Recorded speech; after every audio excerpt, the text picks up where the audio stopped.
wa kana mulkuhu arba'ami'ati sanah.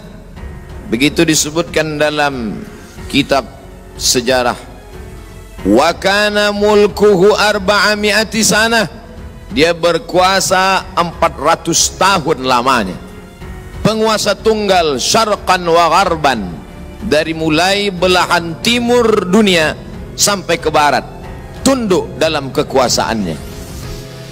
Lalu kemudian datanglah Nabi penyeru kepada tauhid, menghadap penguasa yang hebat, raja segala raja di atas dunia. Menyembahlah kepada Allah. Lalu apa jawabnya? Dengan sombong dan angkuh dia berkata, Arabbun ghairi, Arabbun ghairi, adakah Tuhan lain selain aku? Adakah yang lebih berkuasa di dunia ini selain aku? 400 tahun membuat dia merasa bahwa dia Tuhan, sampai-sampai keluar dari mulutnya, Arabbun ghairi, adakah Tuhan selain aku? Lalu kemudian apa yang terjadi? Allah subhanahu wa ta'ala mengirimkan ba'udah. Dalam Al-Quran Allah mengatakan tidak malu menciptakan ba'udah, nyamuk. Innallaha la yastahyi ayyadriba masalam ma ba'udah.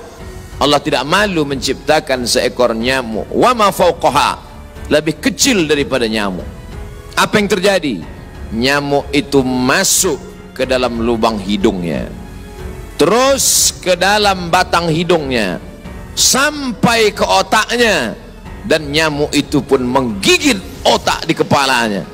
Lalu kemudian dia mengambil martel memukul-mukul kepalanya, sampai orang-orang di sekelilingnya menyangka dia gila, sampai dia habis usaha, makin sakit, tak dapat dirasakan, tak dapat diceritakan, tak dapat diungkapkan bagaimana rasanya, dan akhirnya dia pun mati. Dicatat dalam sejarah, dia bernama Namruz.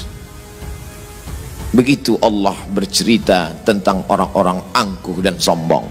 Dia tidak mati disambar petir, dia tidak mati ditimpa batu besar, dia tidak mati karena sesuatu yang hebat, tapi dia mati karena makhluk yang hina, yang kita pun dapat membunuhnya dalam satu kali tepukan. Berpuluh nyawa nyamuk akan mati. Tapi begitu Allah Ta'ala ingin menunjukkan kesombongan, keangkuhan orang-orang yang merasa dirinya Tuhan, jawabannya adalah kuasa Allah Subhanahu wa Ta'ala. Hari berganti, musim berubah, dunia ini diisi oleh orang-orang yang angkuh dan sombong. Selesaikah dunia dengan matinya Namruz? Tidak. Lahir lagi generasi yang lebih canggih daripada Namruz, lebih kejam daripada Namruz. Apa yang dia lakukan? Yuzabbihuna abna'ahum wa yastahyuna nisa'ahum. Lebih sadis daripada Namruz. Anak laki-laki disembelih hidup-hidup, anak perempuan dibiarkan karena tidak melawan. Anak laki-laki yang dia nampak dalam mimpinya akan menarik mahkota kekuasaannya, anak perempuan dibiarkan melahirkan. Sampai pada akhirnya ketika dia berkata dengan lantang, kalimat berbeda, substansi makna yang sama, ana rabbukumul a'la, ana, aku, rabbukum, Tuhan kamu, a'la, yang paling tinggi.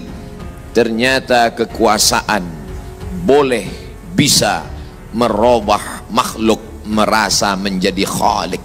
Orang kalau sudah terlalu lama berkuasa, melihat manusia tertunduk-tunduk ketakutan, maka berubah dalam dirinya, berkata, kaulah yang paling berkuasa, engkau adalah Tuhan.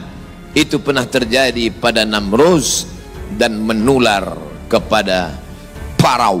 Al-Quran menyebut dia Fir'aun. Ana, aku, Rabbukumul a'la, Tuhan kamu yang paling tinggi. Bagaimana cara Allah mematikan Fir'aun?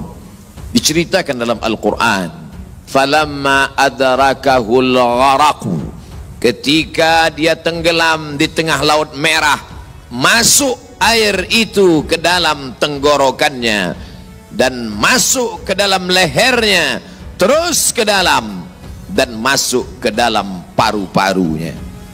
Sebodoh-bodoh anak kecil tidak akan ada air masuk ke dalam paru-parunya. Anak kecil yang belajar minum, kalau sampai air masuk ke dalam saluran nafasnya, dia pasti akan tersedak. Tersedak adalah kuasa Allah. Kenapa? Karena ada saluran nafas, ada saluran minum. Udara tidak akan mungkin diisi air, karena kalau sampai air masuk ke saluran udara, maka hancurlah paru-paru. Allah ciptakan satu kuasa bernama tersedak. Tersedak adalah kuasa yang paling ringan. Anak kecil yang tak ada daya upaya pun pasti akan tersedak. Tapi Allah ingin menunjukkan kepada Fir'aun, jangankan untuk menggenggam dunia, jangankan untuk membunuh Musa, jangankan untuk mengejar Bani Israel, untuk tersedak pun kau tak kuasa, wahai Fir'aun. Apa yang terjadi? Fir'aun mati. Kenapa Allah mematikan Fir'aun dengan air? Kenapa tidak dengan batu? Kenapa tidak dengan petir yang menggelegar? Mengapa dengan air? Karena dulu bayi yang tak berdaya itu dihanyutkan ke tengah air. Wa auhayna ila ummi Musa, kami wahyukan, kami ilhamkan, kami bisikkan ke hati ibu Musa, an ardi'ihi, susukan anakmu. Fa in khifti alaihi, kalau kau takut anakmu ini akan disembelih Fir'aun, fa alqihi fil yammi, hanyutkan dia ke sungai. La takhafi, jangan kau takut, wala tahzani, jangan kau sedih, inna radduhu ilaiki, kami akan mengembalikannya kepada engkau sesuai dengan cerita yang kami kehendaki. Wajailuhu minal mursalin, dan kami akan menjadikan dia salah satu daripada rasul yang kami pilih. 5 di antara rasul itu, salah satunya adalah Musa alaihi salam. Musa, bayi yang tak berdaya, dicampakkan ke laut, dicampakkan ke sungai Nil, selamat. Bayi yang tak dapat berenang, bayi yang tak ada kuasa, bayi yang tak ada daya upaya, selamat di atas air. Tapi penguasa, raja di atas raja, segalanya, bukti-bukti kuasanya sampai hari ini menjadi bukti. Satu di antara 7 keajaiban dunia adalah piramid yang dibangun oleh Fir'aun. Tapi ternyata air yang dulu menyelamatkan bayi Musa, air yang sama menenggelamkan Fir'aun yang amat sangat berkuasa. Sekali lagi Allah ingin bercerita kepada manusia bahwa mudah bagi Allah melenyapkan makhluk-makhluk yang sombong, yang merasa diri gagah perkasa. Manusia yang terkena penyakit amnesia, terlupa bahwa dia hanyalah makhluk, paru-parunya ciptaan Allah, udaranya titipan Allah, hembusan nafasnya dan tarikannya semua atas kuasa Allah. Mestinya dia berkata, la haula wa la quwata illa billah. Berakhir episode Fir'aun. Selesaikah dunia? Tidak. Muncul lagi mereka yang sombong-sombong. Macam-macam nama sejarah mencatat.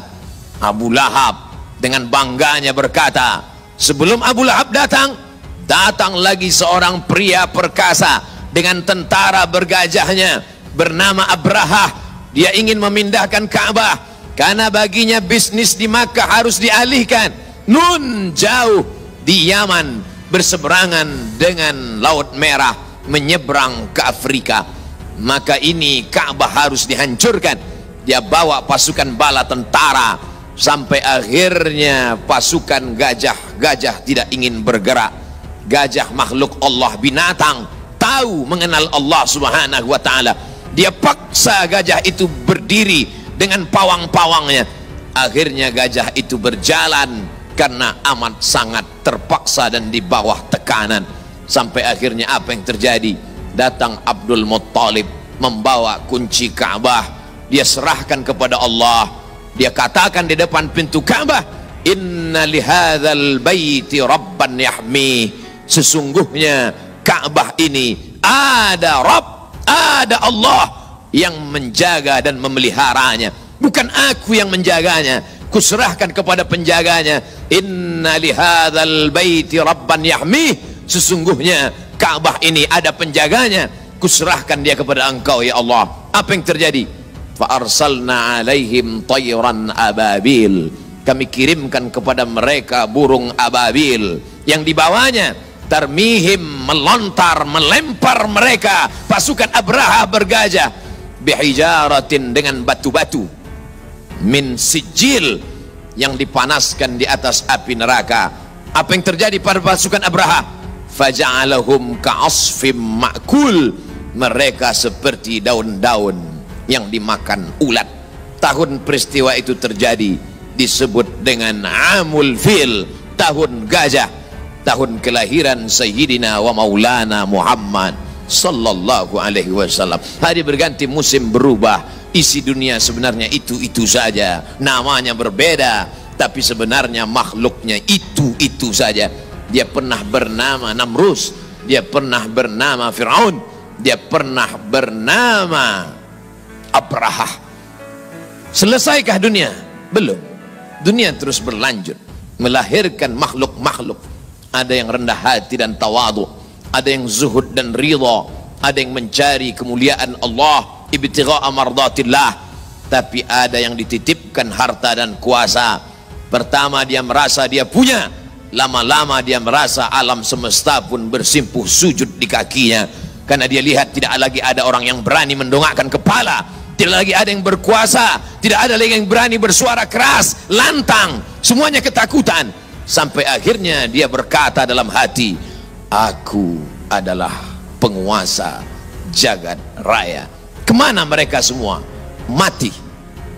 Ketika penguasa-penguasa dunia modern dengan kecanggihan teknologi berkata, kami bisa menangkal gempa, gempa sebagaimana apapun kuatnya bisa kami atasi. Ternyata begitu ujian Allah itu datang, bangunan yang mereka bangun porak-poranda, hancur berkeping. Datang lagi satu penguasa berkata, kami yang paling banyak jumlahnya di atas dunia, kami yang bisa menguasai alam semesta. Mana itu Tuhan? Mereka tak pernah mengenal Tuhan, karena mereka adalah komunis, karena mereka adalah ateis. Bagi mereka agama itu hanyalah candu. Orang yang terkena narkoba bagi mereka sama dengan orang yang dimabuk oleh agama, karena bagi mereka agama ini hanya opium saja. Manusia yang stres, manusia yang depresi, lalu dia menjalankan agama. Agama bertentangan dengan komunis, agama bertentangan dengan keyakinan ateis. A tidak, T Tuhan, is keyakinan ateis, keyakinan yang meyakini tidak ada Tuhan. Mana itu Tuhan? Tidakkah kita melihat ucapan mereka sama seperti ucapan Fir'aun, yang keluar dari mulut mereka sama seperti yang keluar dari mulut Namrus? Mana kuasa Allah? Allah mengirimkan bakteri-bakteri kecil, kuasa itu pun roboh, hancur berkeping.